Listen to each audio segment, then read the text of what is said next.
Hello and welcome into this week's edition of the Rookie Stripes podcast here on Racing News Now. I'm Garth Allan, and that is Mr. Tyler Guthrie. How's it going? Pretty good, actually. We had a actually interesting racing weekend at Daytona. The Cup race is probably the first good super speedway race since the next gen car came out. One of these days, I'm hoping when I ask how's it going, you actually tell us how it's going for you and not straight into racing. That's how it's going. We're doing the podcast. Is it? I'm thinking Is about your racing. whole life racing? At 6:21 p.m., yes. That was an hour ago. No, that's right now, buddy. No, that was an hour ago for You're me. on the stupid time zone. Well, You're on the stupid fair enough. time zone. Yes. Okay. Fair enough. So lots of racing this weekend. Daytona. What else happened this weekend? Milwaukee. Daytona, Gateway. Milwaukee, Gateway. Yeah, all kinds of crazy action-packed racing. We'll start with We all turned left. Yes, you're correct. They did all turn left and only left. Unless they were not going the right direction and they were going into the wall. Brad Keselowski. Well, yeah, then there was Brad just running circles. He was still going left, though. He was still making left-hand turns. So, technically, he followed that rule as well. He did. Good job, Brad. Now, Ryan Blaney and Ty Gibbs didn't at one point, but... No, they definitely turned right. Yes, they did, as well as a bunch of other cars because they turned right. But, lots of good racing this weekend. Lots of subpar this...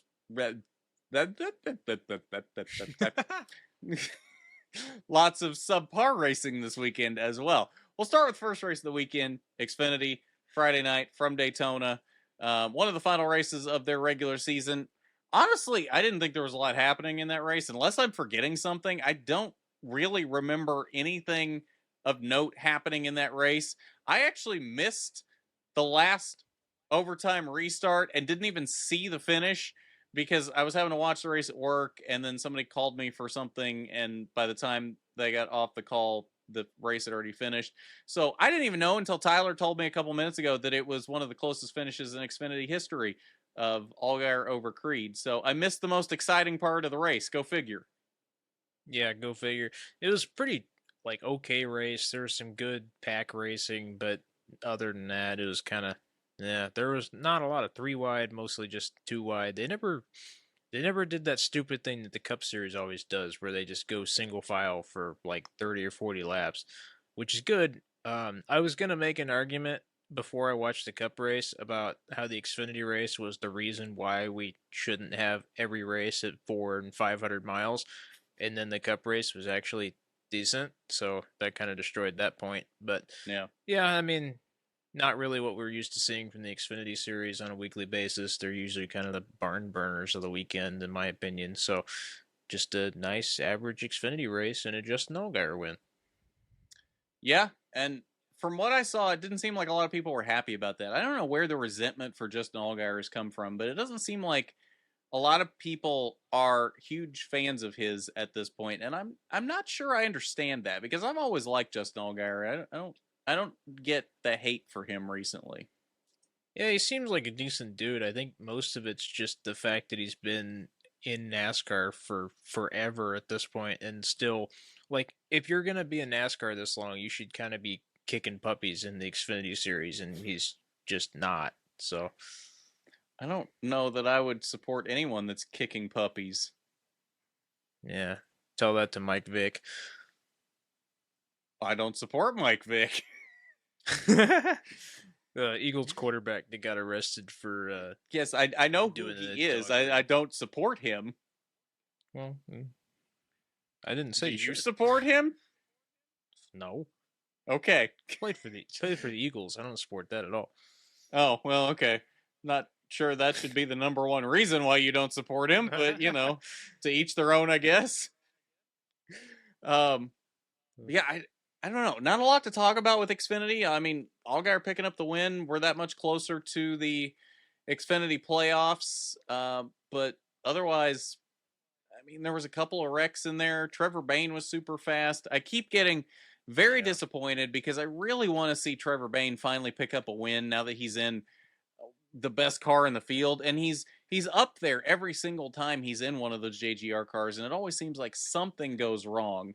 Um, but the good thing is, it does seem like he is proving that he does have the talent. It was more the Roush equipment that was holding him back for a while, and it finally seems like that is not the case anymore with the JGR stuff. Speaking of Roush stuff, though, where have they come from? When did Roush become a powerhouse again? Is it because of Brad Keselowski? Is Brad Keselowski now the GOAT of car owners? Is Chris Buescher now the championship favorite? I have so many questions following Saturday night's Cup race, and it all revolves around RFK Racing. Okay, well, that's a heck of a way to segue into the next little section here. But it was a segue. May not have been a good segue, but it was a segue. Okay. No, I see what you're saying though. RFK's been knocking it out of the park here recently, and I don't think we should be surprised if they were good this weekend. I think the past couple weekends that they've been good, like 2 back-to-back races that Chris Buescher got, we should be probably surprised by that. But them being fast at Daytona, we should be used to that by now. They were really fast, literally out of the box the first time they were on the track together when we had the duels, like what, last year? Mm-hmm. So yeah, I don't know why anybody would be surprised to see RFK do well at Daytona. It was really impressive to see the 2 teammates hook up at the end of the race and just go flying into the lead. You got to feel it for Brad Keselowski at this point. I mean, yes, he and Chris Buescher both made it into the playoffs, but Brad still hasn't gotten a win with the team that he co-owns now. So I think in this case, I gotta ask, when's it gonna happen? Honestly, I think it could have happened Saturday night, and he chose not to because he was being a good teammate and a good team owner. Because he Yeah. had the speed at the end, he could have made a run there on the last lap, and he chose not to. Instead, chose to push Buescher to the win. It very well could have happened Saturday night, and he chose not to. So I don't know that it's a question of when it's going to happen because it could have happened at this point and probably should have happened at this point. And I don't know that he's necessarily in that mindset of needing to win at this point. He's more focused on building the team as a whole. And if that means pushing Buescher to the win, that's what he's going to do. Oh yeah, I totally agree with that. It's just really disappointing at this point to see Brad so close to winning with the team that he owns, because I know that'd be a hell of a victory celebration and just so much work that Brad's put into not only RFK but his entire career to be able to have a team that he owns and still be able to drive the car. And he's basically shoved Buescher to 3 wins or something now, because the race that Buescher won earlier this season, Brad probably should have won that one too if it weren't for pit Yeah. strategy. Um, so yeah, I mean, I hated Brad when he was with Penske. Just that's a Penske thing. I love Roger Penske. I hate the team. But it'd be really cool to have Brad win a race that I actually am excited to see him win. Yeah, no, I agree. I mean, I've never really not liked Brad. I've always thought he was kind of a cool guy, had a good personality. But it is nice to see him now more of an underdog role, because I mean, when he came over to Roush, that team was basically in shambles. So I don't know that you can call that team necessarily an underdog anymore, because they've definitely shown, especially over the past few weeks, that they very well could be the best Ford team right now. So I don't know that you can call them an underdog anymore, but at the same time, now that he's in that owner driver role, you almost want to root for him because you want him to be successful, unless you're just one of those people that hates him and you want to see him fail, which, I mean, to each their own, I guess. But I feel like I'm in the majority here. Maybe I'm not, but I feel like I want to see him succeed. He's done so much to build that team back up. I mean, Roush was one of the powerhouses in this sport 15, 20 years ago. And as far as they fell before he showed up, and now to be able to build them back up into really, I think I would call both of those cars a championship threat now that we're into the playoffs. I really think Buescher might be the sleeper championship pick right now if he can continue on this momentum that he's got.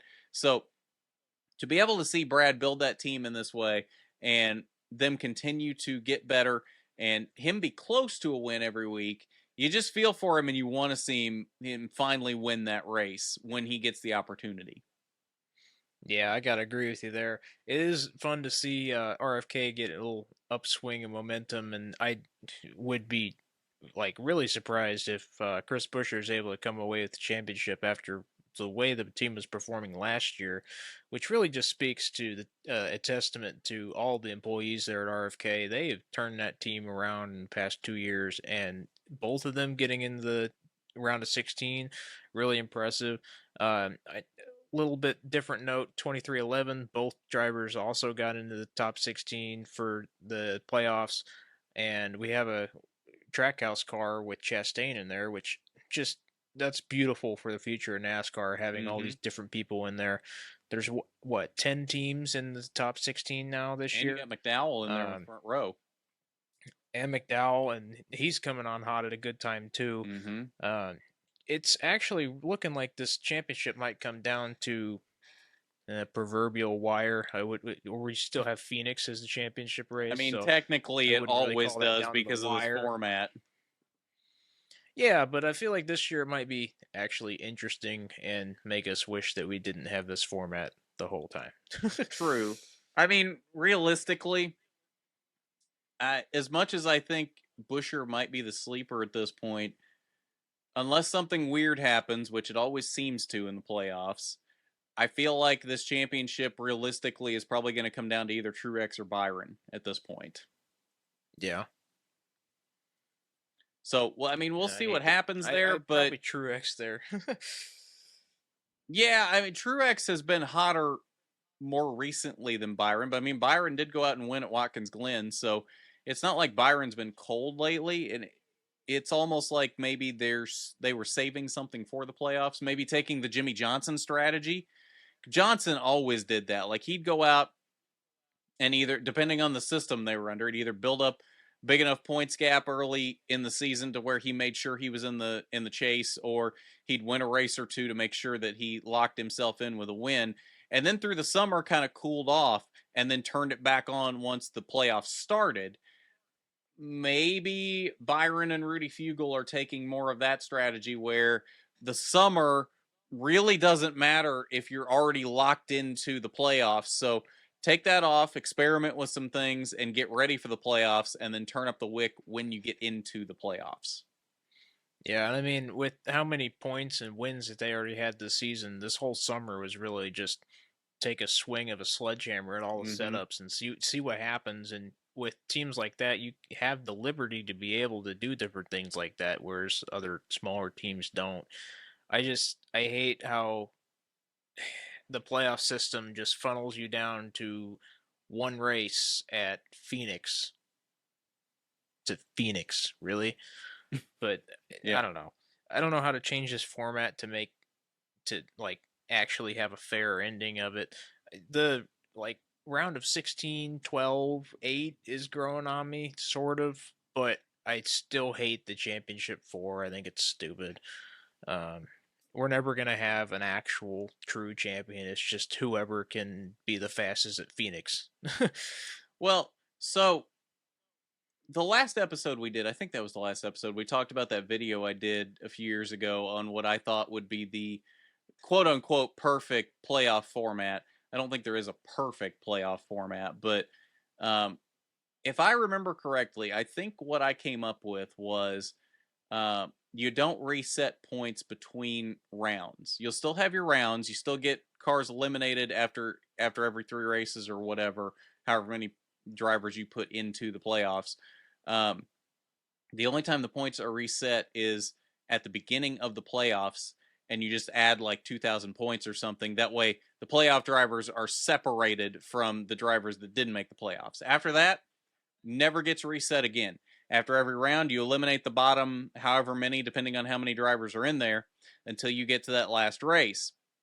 You can have up to 4 drivers going into that last race going for the championship. But if less than that are mathematically eligible, then so be it. Maybe you've only got 2 guys going for the championship at Phoenix or wherever. Maybe you got 3. Maybe you got 4. Maybe only 1. Maybe 1 has clinched it by that point, and that's the champion. So be it. Some years it's going to be like that.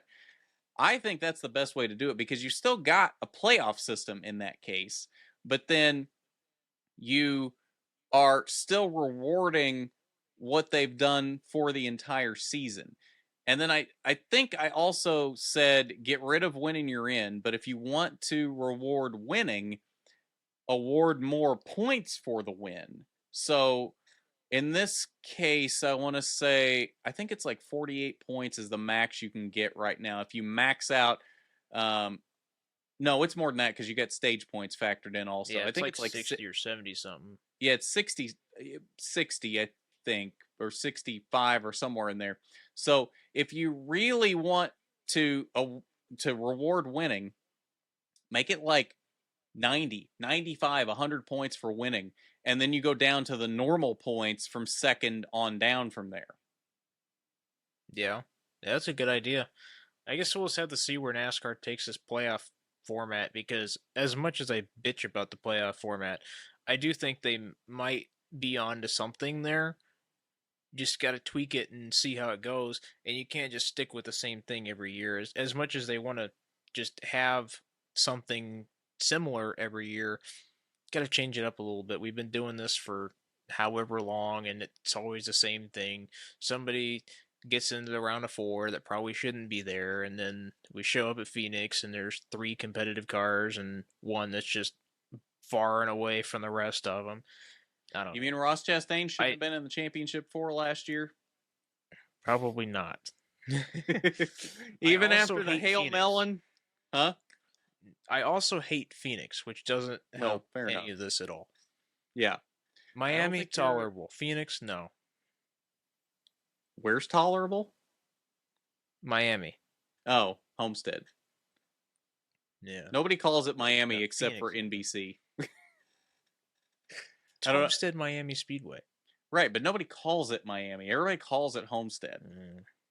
Except for NBC because they want to make it, oh, we're in Miami. Not really. Kinda, but not really. It's better than when we used to go to Charlotte and it was Lowe's Motor Speedway.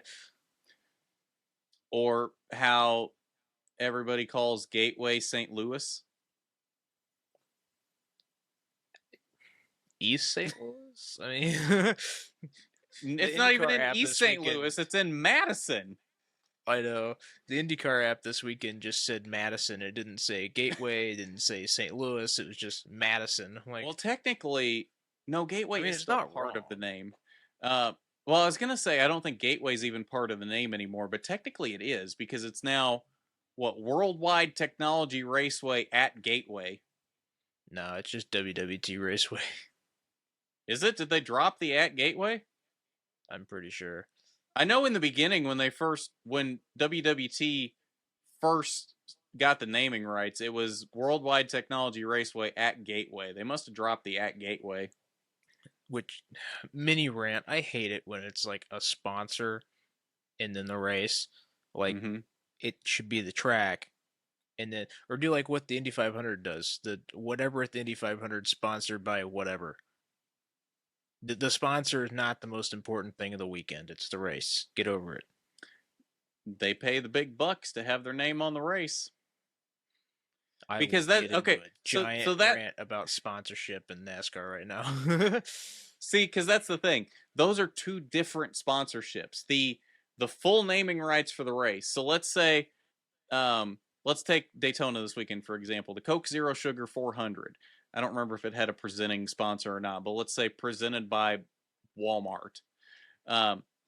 Coke Zero Sugar paid more money to be the Coke Zero Sugar 400 than Walmart paid to be the presented by Walmart.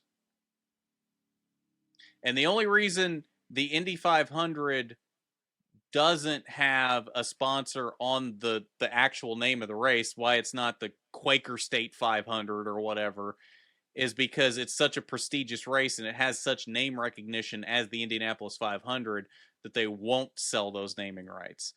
The only other race that does that is the Daytona 500. Every other race they don't consider to be prestigious enough. Like the Brickyard 400, for the longest time they did that to where they felt it was prestigious enough they couldn't sell it, and then finally they decided, well, this isn't as prestigious as the 500. We'll sell the sponsorship rights for the full race. It was a Crown Royal 400 at the Brickyard. Yeah, it was like Allstate at one point, and then it was Crown Royal, Your Hero's Name Here 400, and they'd have some random person that won a contest every year. Beef, it's what for dinner 300. Yeah, and now is it Verizon? Yeah, Verizon or Pennzoil. Verizon does one and Pennzoil does the Xfinity race. I don't remember which one was which. I don't know. Verizon was the Cup race. I could Verizon get into a giant rant about like modern sponsorship and money and motorsport, but yeah, it'll never be the way it was, which is why we have the new NASCAR whatever website they just launched that has all NASCAR races. Classics. Yeah I've been slowly working my way through that. I started at the oldest race on there and I've made it up into like 1963. Oh geez, you're gonna be doing that forever. Yeah. Well, I mean, we can get real deep down in the trenches of this, but the crux of the matter is we've gone too far with technology in NASCAR to where, unfortunately, sponsorship on everything is a necessary evil because everything in NASCAR costs so much now. All the cars cost so much to build, the teams cost so much to run, employees paid however much, that you just can't generate that money from purse money and TV money alone. TV money is, I think, pretty sure that's the biggest money that the teams get at this point is the TV money. But it's still not enough for them to completely fund their entire operation on if they want to be a race-winning, championship-winning team. So you've got to bring in these sponsorships. The tracks have to bring in the sponsorships. Otherwise, where are they going to get the purse money from? I mean, you're not going to get that just from ticket sales, especially with ticket sales being down at a lot of tracks, although it seems like they're starting to pick back up this year again. But unfortunately, sponsorship is a necessary evil at this point because otherwise you can't pay for what needs paid for in this sport without it. Yeah, I mean, it all makes sense. It's just kind of frustrating to have to work around, but it is what it is, and we'll move on and move the numbers forward and all this other. Yeah, yes, I'm still salty about that. I'm still salty about that because I won't buy diecast with the numbers moved forward. I'm pretty sure you already have though. No, I don't have a single one. I don't have. You have some on pre-order though. Yet. Because it's Michael McDowell in the Athearn car, all right? I'm pretty sure you've pre-ordered a few Byron wins this year too. No, I actually haven't pre-ordered anything yet. I just have the McDowell one in my shopping cart. Okay. I have like 3 IndyCars on pre-order. Well, they haven't shoved the numbers forward.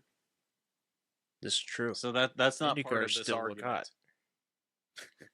I mean, that's IndyCars still look good, so I'll. Whoa, hey, no, you don't get to say that about IndyCar. Oh, I don't, huh? Now it could be F1 and be the size of my truck. Well, I mean, I need to get an F1 diecast. Like, I'm not gonna go full bore and get this many, but I feel like I need to get a F1 diecast. I don't know. Get your Max Verstappen 2023 champion one. Yeah, I don't think it's gonna be Max Verstappen, but I feel like I definitely need to get something F1 related. I got a 2012 Jenson Button McLaren. Oh yeah? Yeah, back when I forgot he even drove for McLaren. I only associate him with Red Bull. What? Yeah. He never raced for Red Bull. Yes, he did. Jenson Button? Yes. No. I'm pretty sure he did. Hang on. I'm 99% sure. You've got me questioning it. I was 100% sure before you said that, but I'm 99% sure he drove for Red Bull at some point. No. Benetton 2001, Renault 2002, Brackley BAR 2003, Honda. 2005, Yeah, that's BAR Honda 2006, 2008, Braun 2009, McLaren 2010, 2017. Championship. And that's it. I have defeated Garth in a racing knowledge test. I mean, I admittedly don't know much about F1 before a couple years ago, but who did Verstappen replace at Red Bull? Vettel. Who did You're probably Ricciardo thinking of Mark replace? Webber. Maybe I am thinking of Mark Webber. Is Webber who Ricciardo replaced? Yeah. Okay, maybe I'm thinking of Mark Webber. Yeah, because like for the longest time, Red Bull was Vettel and Webber, and then 14 it was Vettel and Ricciardo. Yeah. Huh. I don't know how you got Mark Webber and Jenson Button confused. I feel like I got a whole Mandela effect going on right now because I swear I remember Jenson Button being in a Red Bull. I don't think he's even like just driven a Red Bull motorbike or anything. I don't think he's ever worn anything Red Bull ever. I'm at a loss right now. Next, you're going to try to tell me that Casey Kane won championship for Red Bull and NASCAR. No, because that's NASCAR related. I at least have a decent knowledge base of that. Casey Kane was not great at Red Bull. I think he won, what, 2 races at Red Bull? 1 race? Hey, that's better than anybody else did.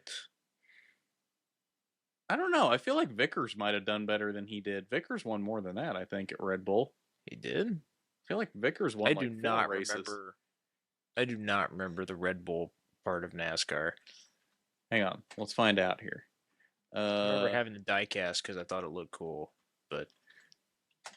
Do you still have it? It's like a 164 scale. It's beat. It's still probably worth $100. That's fair. Legit, the Red Bull diecasts are going on eBay like in good condition. Even the 164s are going for 300 plus. Wow, those were really cool paint schemes, though. Yeah, no, they were 2007 to 2011, and he won 1 race. Okay, so clearly I am wrong. I thought he had won more than that. How many did Casey Kane win at Red Bull? We're just exposing Garth right now. Yeah, like this is the Garth is an idiot episode. That's what I'm gonna title this. Garth is an idiot. Jenson Button, multi-time F1 champion for Red Bull. Yeah. Also, Brian Vickers almost won the NASCAR championship with Red Bull. So Kane went to Red Bull for the final 5 races of 2010, as well as full season 2011, and then it was 2012 the year he went to Hendrick. Yes. So Kane won 1 race in 2011 at Red Bull. So they both won the same amount of races. So they are okay. So we're both slightly wrong. Right. They're tied for most wins at Red Bull. Wow. They also have the only wins for Red Bull. Yes, I think. Yeah, and I can't. Yeah, they have to because nobody in the 82 or the 84 ever won. So yeah. Right. Yeah. So that was a little trip down memory lane there. Trip down memory lane for Red Bull racing that has absolutely nothing to do with anything that happened this weekend. We're just way off the beaten path now, as usual. But thanks to NASCAR Classics, you can watch the NASCAR Red Bull cars. Yes, you can. I don't know which races specifically are on there because I haven't gotten that far. I'm a few decades off of that yet, but maybe here in about a year I'll be able to tell you. Huh? We still haven't gone to the moon yet where Garth's at, but yeah, right. We're getting close though. Hell, we're still not even into the modern era. Still back in the Fireball Roberts, Cotton Owens, and Joe Weatherly time period. Davey Pearson. I love hearing some of the names they give some of these guys back then. Davey Pearson, Dick Petty. It's great.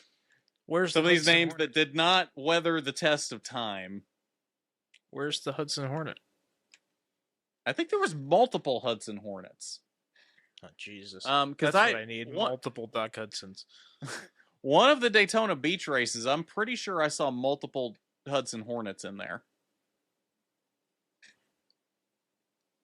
And I thought F1 paint schemes being the same were stupid. Imagine says the IndyCar fan where all the McLaren cars look the same. Yeah, that's fair. All the McLarens, every AutoNation sponsored car. Yep. Well, it's because AutoNation doesn't really have a paint scheme. It's just base pink. Yeah. Yeah, I guess you can blame that on Meyershank and the one Andretti car that's always pink. I mean, to be fair, it's not like you can do too much with paint schemes on Indy cars. There's not a lot of space there to do anything with like there is on a NASCAR. Yeah, but IndyCar pulls it off better than NASCAR. Sometimes. They pull it off better than Joe Gibbs Racing. Dear God. And most that of knows the graphic design. Please, someone that knows how to do graphic design. Go to Joe Gibbs, kick him in the balls, and take over. Yes. Please and thank you. You have our permission. The next time I see the He Gets Us car on track, I'm going to throw a remote at a TV. Oh, yeah, that's such a bad scheme. I had like the red cloud of rage in my head every time I saw Trevor Bayne this weekend, thinking it was Ty Gibbs and the stupid He Gets Us car. I know, right? The worst part about that is I'd see Trevor Bayne and be like, oh. The worst part about that is all the promotional material they've done with Trevor Bayne in an Interstate Battery suit. And then he gets out there in a He Gets Us car. To be fair, Ty Gibbs was supposed to be in that car. But he was? At the same... Yeah, he was entered in it earlier in the week, and then they swapped out for Trevor Bayne because I guess they wanted Ty to focus on the Cup race or something. I don't know. Which I do think it's really funny that 3 of the 4 Gibbs cars got into the playoffs, and the grandson of the owner is the one that didn't. In all fairness, he was... You can't say it's his first season. Well, no. In all fairness, he was probably about to win that stage, and then Bell turns him. And if he had won if he had won that stage, he'd only been like 5 points off of Bubba Wallace for the cutoff to get in on points. So he very well could have pointed his way in, whether he won or not, if he'd made it to the end of the race and had finished off where he looked like he was going to get in that stage. Because Bubba was back like 20th at that point. He wasn't getting any stage points from that stage. Yeah, Bubba started moving back up through the field by the end of the race, though. Yeah. So, to be fair, I don't blame Ty missing the playoffs on Ty, at least in that one race. I blame that on Bell. Damn it, Christopher Bell. Which the funny thing is, everybody's talking about Bell. I was going to say, are there any actual Christopher Bell fans anywhere?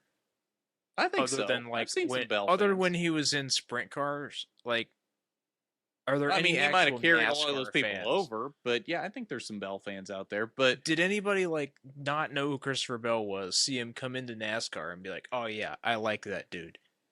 I'm sure there's some people out there. I don't know. I don't have those numbers. I have no idea. But what a sad existence it must be to have Christopher Bell as your favorite driver.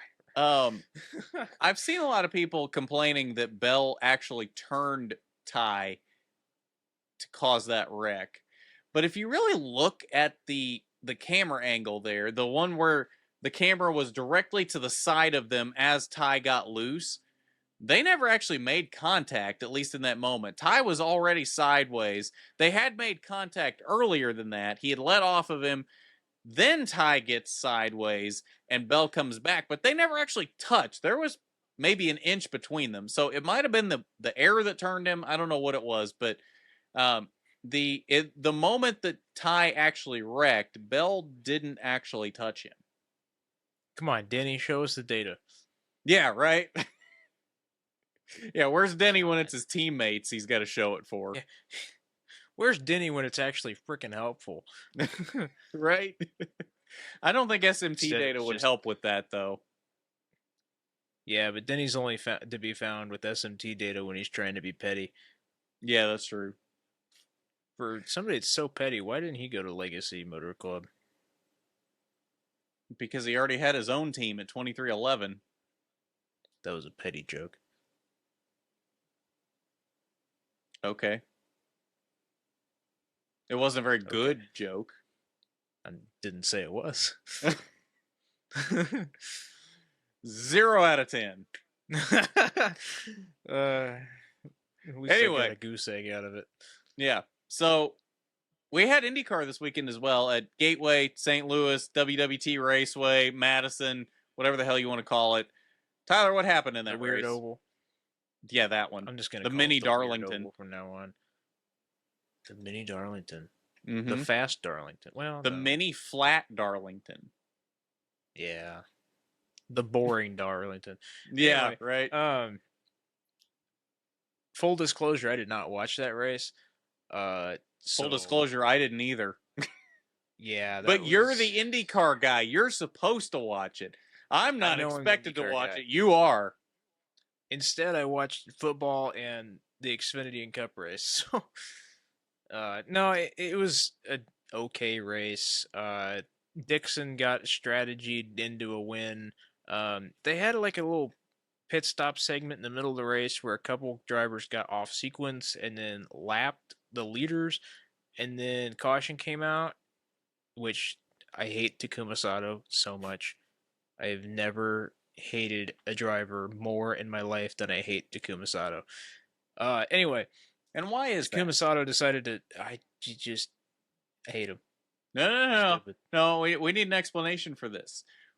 Why ever? So okay, the people would like to know why does Tyler hate Takuma Sato? All right, villain backstory. Takuma would like to know why you hate him. I do have an actual villain backstory for this. So my parents had garage passes for practice for the 2012 Indy 500, and they bought a hat for me, and every driver they saw, they got to sign the hat, and Takuma Sato didn't sign the hat. Clutch is pearls. I have 32 out of 33 driver signatures from that race, and Takuma Sato's the only one because he actually said no. Okay. There's the villain backstory. Why did he say no? I have no idea. What year was this? 2012. The year that he decided to throw it down the inside of Dario Franchitti's fun in the wall, and then all the Japanese sent Dario Franchitti death threats.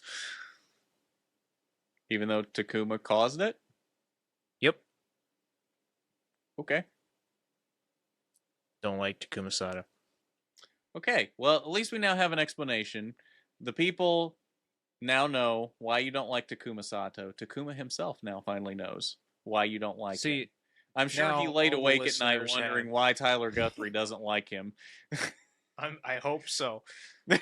Now all the listeners have a legitimate reason as to why I don't like a driver. We will not get to the rest of them because one single driver. There's plenty of other drivers one that of we don't have an the explanation 900 for that yet. I don't like. Yeah, exactly. Right? We're never gonna get an explanation for. We need a new segment every week. Why does Tyler hate this driver? Insert driver here. Why does Tyler hate them? Pick a weekly driver. Why do I hate them? That's right. Next week it's Denny Hamlin. Probably. Could make an hour-long podcast of I just don't like him.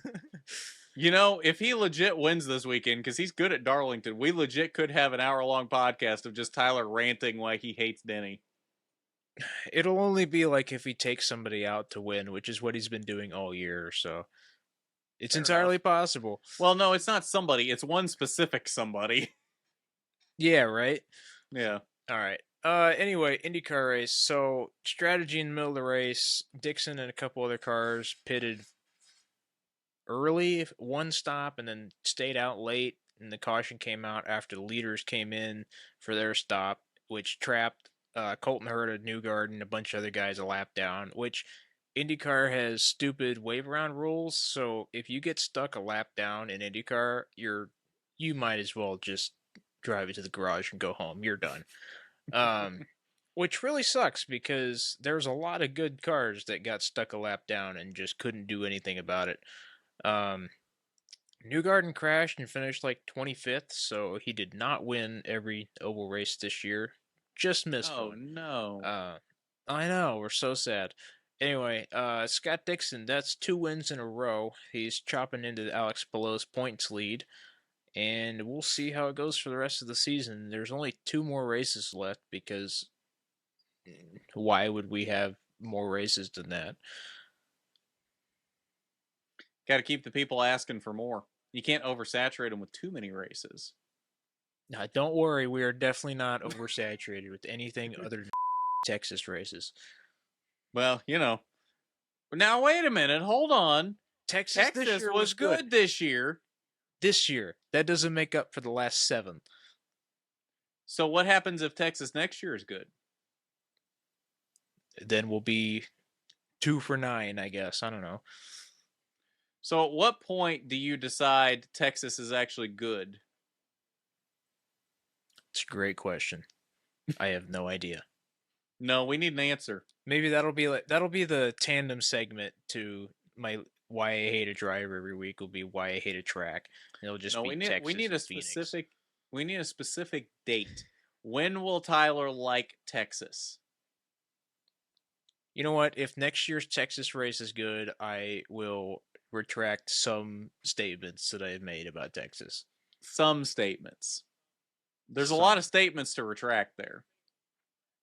There was still a period of like 5 to 7 years where Texas was just abysmal.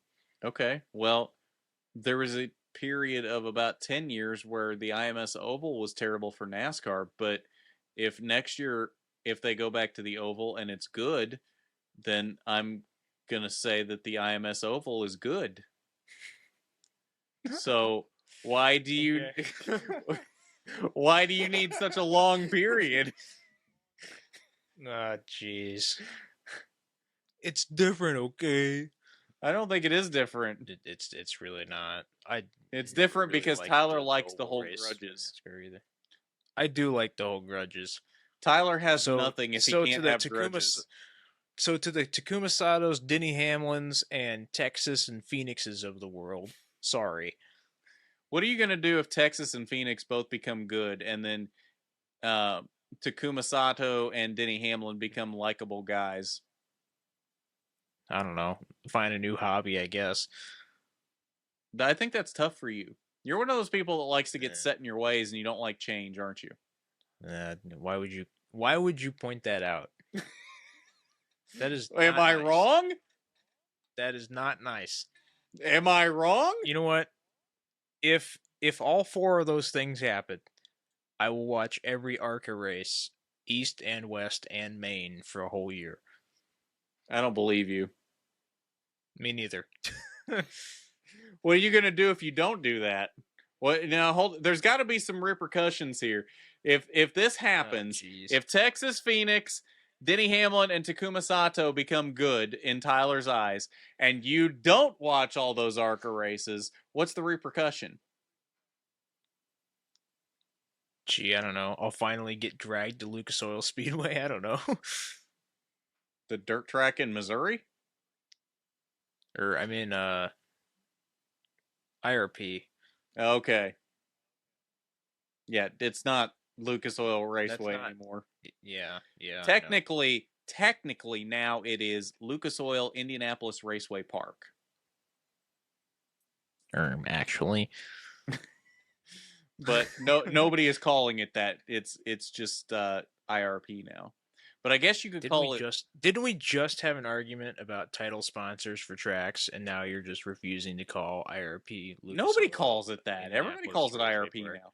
That's literally why they changed it back to that, because Lucas Oil didn't want to give up the naming rights, but they knew everybody just called it IRP anyway, so they changed it back to IRP. I guess you could call it. You could call it lawyer now.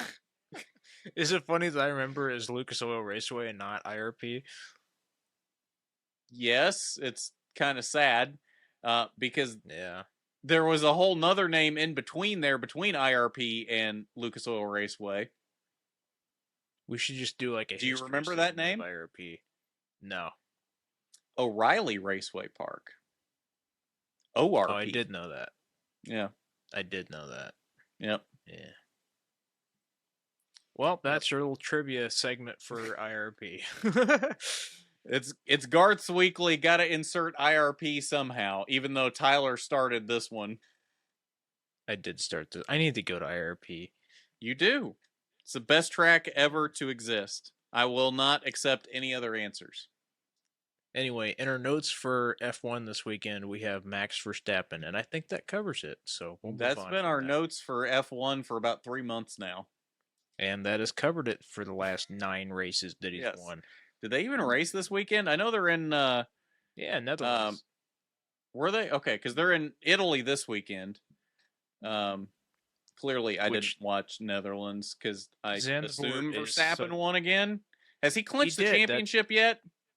Not quite. He's only like 120 points ahead of his teammate. Really? After all the bad races that Checo had, he's only 120 points up. We only get 25 points for winning. Right. So he's almost got a 5-race lead then. Yeah. And how many races are left? Like 6, I think. I don't know. No, there's more than that. 4, 5, 6, 9. Okay, so in 3 weeks, Max Verstappen will clinch the championship on points, and the last 6 races will be completely pointless. Yes, going into Qatar at the beginning of October, he will clinch the championship. We've still got 2. At that point, we will still have Qatar, 2 races in the U.S., Mexico, Brazil, and Abu Dhabi left. Don't worry, guys. F1 is the best form of motorsport on the planet. Yep, absolutely. Can't beat it. So riveting and exciting. Those last few races mean so much. God, I hate. It's going to be so exciting at that Las Vegas race when Verstappen's had it locked up for 5 weeks. And he still goes out and wins by 15 seconds. To extend his streak of race wins to like 17 or whatever. He's going to break the record of how many points he wins the championship by. I don't even know what that record would be. I don't. That would be a good question, because he might actually do that. I don't know what the record for that is, but he might do that. He's already broke the record for consecutive race wins. Has he really? 9, yeah. So in other words, we haven't talked about F1 for probably 3 months, and he's won every one of those races. To be honest, I haven't even paid attention to it in the last 3 months. And he's won every one of those races. Yes, he's won every one of those races. The problem with F1 right now is they'll have like an interesting qualifying session, and you'll look at the starting grid for Sunday and be like, wow, that could be really cool. And then when it's a race in Eastern Europe and you wake up and the race is halfway over, you look at the timing and scoring, and you're like, well, that's not worth it. Yep. Well, as soon as you watch the lap 1 replays, it's like, whatever. That's the thing, though. Red Bull are so far ahead of every other team at this point that even on the races that Max, for some reason, starts in the back, he's to the lead before halfway. Yeah, next time I hear somebody complain about a William Byron or Martin Truex Jr. win in NASCAR, I'm just gonna force them to sit through every single F1 race this year. Yep.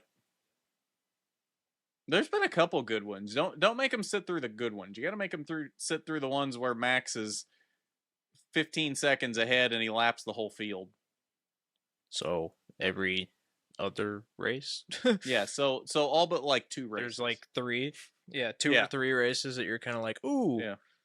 he I mean, only it was won by 8.5 seconds this time. there was a couple races early in the season. I don't remember specifically which ones, but there was a couple races that were decent. But outside of that, yeah, it's not been anything worth writing home about. I was really hoping not even writing about. I was really hoping that McLaren, now that they seem to have picked up some speed, that they might be able to do something, but clearly they haven't. Yeah, I think I don't really know what's going on because they've made their car good on downforce tracks. And then we went to Belgium, which is a high speed track, and they were awful. Then we go back to Netherlands, which is a downforce track, and they're awful. So now next week we're going to Italy, which is Monza, which is, top speed track. So I expect they're going to be terrible. But knowing McLaren, they're probably going to like get the pole and be in the lead until the last lap, and then get past and lose the race by 20 seconds. But Speaking of Monza, one of the most fun things I've ever done on iRacing is running cup cars at the Monza Oval. oh my god, that's so fun. Yes. Did you do like the one where it was like the double track, like where it crossed back over on each other? No, that's the road course, isn't it? Well, Monza, like in the 40s, used to be a double track where you would take the like banked oval all the way around and then come out to what's now Monza. And it was like there were no chicanes or anything. Everything was just like smooth corners. You'd take that and then come around Parabolica and then take the oval again, and that would be a lap.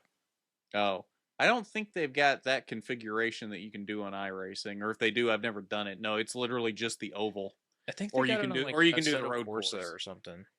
Yeah. I think they gotta have it on like a Assetto Corsa or something because I've seen people do it and it looks kind of fun. But maybe if I win the lottery, I'll get iRacing and a actual computer and a sim rig, and then we'll actually stream it. I don't know. There we go. Yeah. Yeah, I don't think I've ever gotten through. Everybody buy me lottery tickets. Yeah, I don't think I've ever gotten through a NASCAR race at Monza Oval cleanly. I'm pretty sure I've always gotten caught up in somebody's wreck during that, but it's still fun. Good to see that Italian super speedways are exactly the same as ours. Right? Oh. Speaking of ovals, Milwaukee on Sunday had trucks and ARCA doubleheader. The truck race, not hardly anything happened. Grant Enfinger won the pole and dominated most of the race. Had to fight his way back late, but still came back, won the race, moved Carson Hocevar out of the way. Or no, was it the other way around? No, it was the other way around. Was it? I thought I was for some reason I was thinking Hocevar moved him and then Enfinger got him back. Wait, no. Yeah, Hocevar moved him and then Enfinger got him back. Somehow I mistook Enfinger for Majeski, so I don't know how that happened. Well, Majeski was fighting from the back all day because of penalties. So he was never really in contention about that, though. Yeah. But yeah, Enfinger basically dominated the whole thing. It wasn't even really close for most of it. Which was interesting given that this week GMS officially announced that they will be ceasing operations at the end of the season. So for them to go out and win the next race after they announced that was kind of cool, even if it was kind of boring. Surprisingly, the ARCA race was actually more exciting, even though it was, again, the Sawalich and Love show. And Sawalich dominated the whole thing, but then late in the race, on a late restart, Jesse Love takes the lead. after a few laps, I think they got down to like 5 laps to go or something. Sawalich moves him out of the way, puts the bumper to him, moves him up a groove, gets him out of the way. And then Jesse tries to retaliate and misses and just drives it straight off into the corner and just completely misses the 18 car. Was trying to move him back. I don't know if he was trying to wreck him or if he was just trying to give him back the same thing that he got, but he completely missed. And that was the end of it. Yeah, that was really pathetic to watch, in my opinion. I know we've said our piece about Sawalich this season, but eh, he hit Jesse Love in the rear bumper like 8, 9 times in 3 laps, and finally moved him just enough to be able to get by him. I don't And then remember him Jesse hitting takes a Jesse that swing much. at him. Maybe I'm wrong, but I don't remember him hitting Jesse more than maybe once before that. So maybe I missed it, but and maybe you're right, but I don't remember him hitting Jesse that many times. Pretty sure he hit him like 2 or 3 times, like on the lap that he finally bumped him out of the way. He hit him 2 or 3 times in 1 and 2, and then hit him entering 3, and then in the middle of 3 and 4, and finally got him moved out of the way. Either Mm-hmm. way, that's not really the kind of racing you want to see from guys that are up and coming in NASCAR, especially since basically, if that's the case, and I missed it, basically pulling a Sean Hingorani, basically. pretty much, which is discouraging for the future of the sport, really, because these are the guys that are going to be in trucks, Xfinity, maybe Cup in the next couple of years, and there's no racing etiquette, and we've already been having that problem in the top levels in NASCAR recently. And as much as I like to see beating and banging on short tracks, don't hit the guy 4 times in 1 lap and expect him to not take a swing at you. But Mm-hmm. if you're Jesse Love, it's If you're gonna, embarrassing yeah, to see if you're somebody. Jesse, you gotta It's get it right. embarrassing to see somebody. It's embarrassing to see somebody take a swing. It's so much worse to see him miss. Yeah, right. See, that's the thing. Like, and I know the argument is always, well, this is the series they learn in, so I guess you can apply that. Also, this is the series they learn how to retaliate in, but I mean, it's It's still not really what we embarrassing should to be watch teaching when you, people. huh? It's not really what we should be teaching people. No, but I mean, I get that can be an overarching umbrella term to say, well, this is the series they're supposed to learn in. Well, I guess they got to learn how to do these things right also, but because clearly Jesse Love Jesse wasn't Jesse that Love smart learned with from it. the Danica Patrick School of Retaliation this weekend, so Yeah, I yes, don't I'm know. proud of That him. was pretty um pretty embarrassing to watch. Like, Yeah. if you're gonna do it, you got to do it right. You got to, because I guarantee in that moment, Jesse was seeing red because he and Yep. Sawalich do not like each other. So the moment that Sawalich put the bumper to him and actually got him moved out of the way and past him, I guarantee you Jesse was seeing red and he was like, "Oh no, you're not doing this again." And just basically drives down into the next corner thinking he's going to drive straight through him, but he wasn't close enough to do it. If he'd taken Jesse a Love step went back, full chick hicks. breathed, and thought, been like, okay, I'm not close enough to make it work this time. Make a good corner here, and maybe I'm close enough in the next corner to get him because I'm not close enough here, and I'm just going to look like an idiot when I do this. Jesse Love went full chick hicks mode at Milwaukee. Yeah. I don't know. Either Yeah, way, that which was. is kind of like a crappy weekend for Milwaukee because as much as I've been excited to see this track come back to top levels of motorsport, like we've even discussed IndyCar maybe going there soon, then the Truck Series drops a dud, and the ARCA race is just the top two guys trying to take each other out for a lap and a half. So, unfortunately, as much as I like Milwaukee, that is what ARCA has been for 3 years now since they've come back to Milwaukee. It's been 18 car dominance with not a lot else happening. I mean, the 18 has now led what is it, 413 of the 450 laps that have been run in the 3 years that ARCA has been back at Milwaukee. Ty Gibbs dominated in 2021. Sammy Smith dominated and won last year. And Sawalich does the same thing this year. There's legitimately, across those 3 years, 37 laps that was not led by that 18 car. And I think most of those came in this race. I would argue that that's just kind of what ARCA is at this point, is the Venturini cars just taking it away. And the 18's not a Venturini car. Oh, it's not? No, it's a JGR car. Yeah. So the Toyota's taking it away, yes. Okay. My point still stands. The Toyotas, the Gibbs, and Venturini cars. But that's kind of what ARCA is every week. And, I mean, yeah, we can point at the track because of statistic, but that's just the normal now. And you got to learn to expect that from ARCA, I guess. Yeah.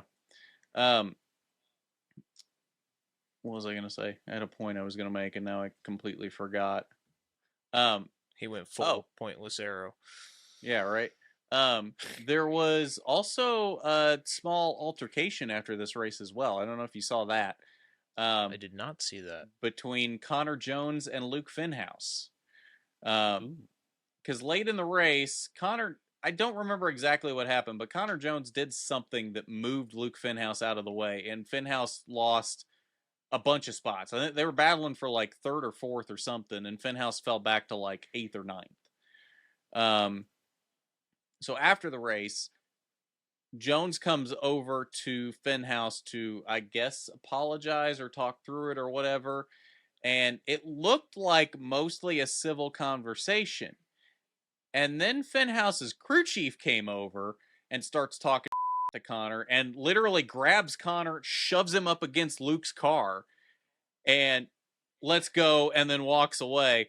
And Connor like takes the water he's got and just like throws the water at the crew chief and then walks away. Oh, jeez. But it's very weird that the drivers were having a civil conversation and the crew chief is the one that steps in and gets heated and gets physical. Like, the crew chief is the adult in this situation. You forgot to pump the ARCA brakes in that conversation. Yeah, right?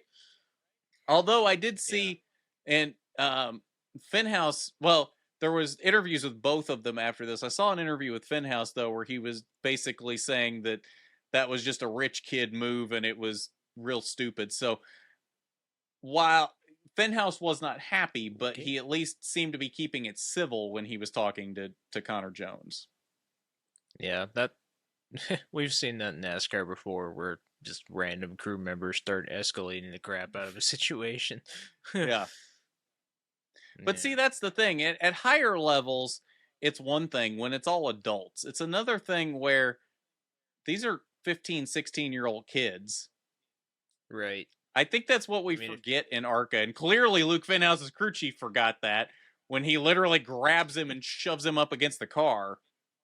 Like, it's an assault on a minor. I was about to say, like, I'm not trying to, like, start anything here, but I feel like that would count as assault on a minor. So, I don't know. I'm not trying to start anything or get anybody in real trouble or anything, but I feel like that falls under that. Yeah, I guess nobody really decided to push the issue with it, but yeah, I definitely wouldn't do that. And if my kid was racing an ARCA, I wouldn't want that to happen to him. So right, yeah, I don't know.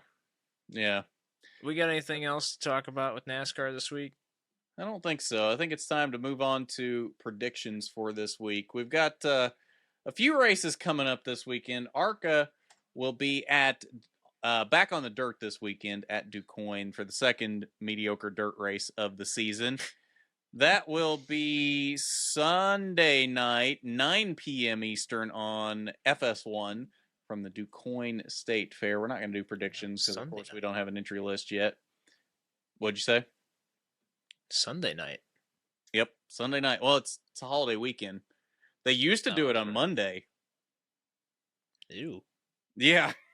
Oh, I have a story. 2018 DuQuoin, when they were still doing it on Monday during the day, It was like 95 degrees with a heat index of like 105, 110, something like that.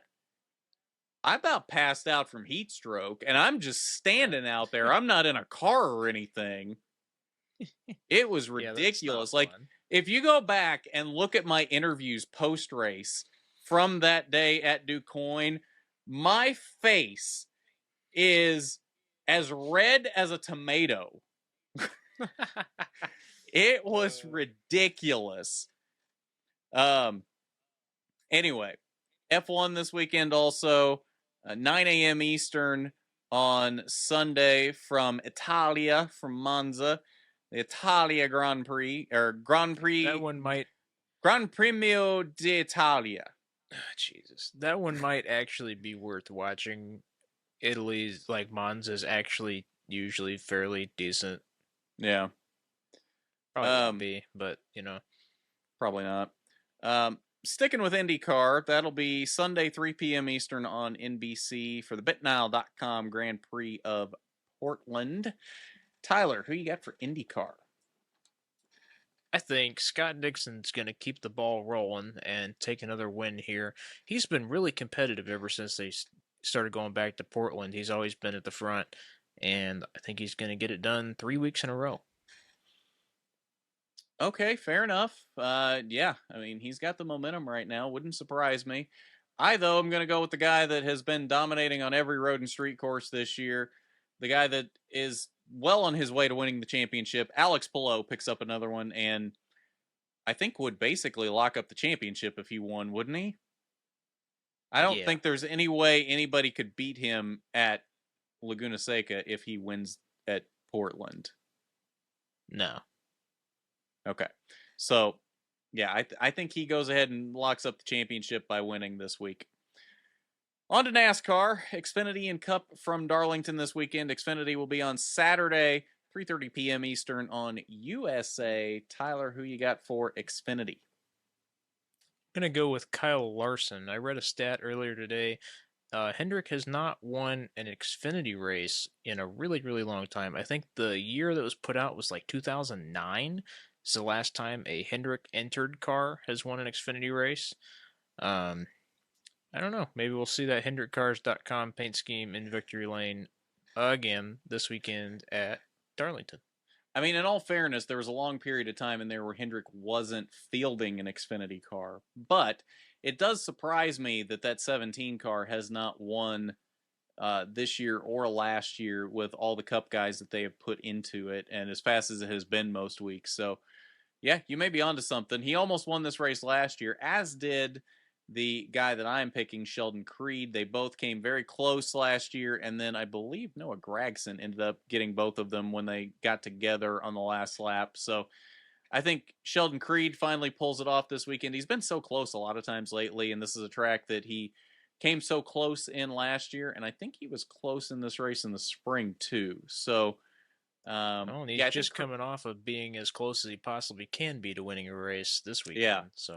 So, yeah, I think he finally picks up that win and locks himself into the playoffs. Cup Series will be Sunday, also from Darlington, round one of the playoffs. Sunday night, 6 p.m. Eastern on USA. So, ARCA going up head-to-head with the Cup Series, because I'm pretty sure Cup won't be done by 9 Eastern. So, no. As usual, not great scheduling on ARCA's part, but either way. Strategy, we'll see how it works out.